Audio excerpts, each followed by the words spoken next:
திரு அரசு வழக்கறிஞர், மூத்த வழக்கறிஞர். அவர் வெல் எக்ஸ்பீரியன்ஸ்டு பர்சன். தொடர்ந்து நம்ம திருப்பாவை குழுக்கு வந்து குழந்தைங்களுக்கு பரிசுகளை வழங்கி ஊக்குவிக்கிறார். திருப்பாவை 30 தெளிவாக கற்றவர் அவர். அவர்களுக்கு நம் காஞ்சி திருப்பாவை குழு சார்பாக சாலை போட்டு வரவேற்கிறோம். அவருக்கு வந்து கிஃப்ட் வந்து நம்ம லக்வின் கொடுப்பார். இப்படி கொடுமா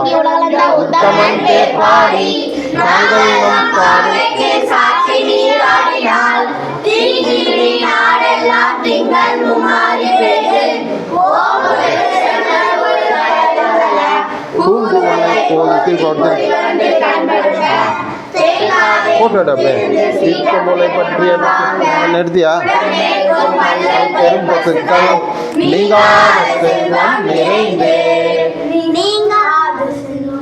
இந்த மாபெரும் முடிவுற்ற இந்நாளிலே உங்கள் அனைவருக்கும் என் நெஞ்சார்ந்த வாழ்த்துக்களை தெரிவித்துக் கொண்டு அருள்மிகு ஆண்டாள் நாச்சியார் அவருடைய திருவுருளை பெற்று வாழ்வாங்கு வாழ்ந்து கல்வியில் சிறந்து மிகவும் பேறு பெற்று நம்முடைய நாட்டிற்கும் வீட்டிற்கும் பேருதவியாக இருக்க வேண்டும் என வாழ்த்தி வணங்கி உங்களை கேட்டுக்கொள்கிறேன். நன்றி, வணக்கம், ஜெய் ஹிந்த். ஜெய் ஹிந்த்.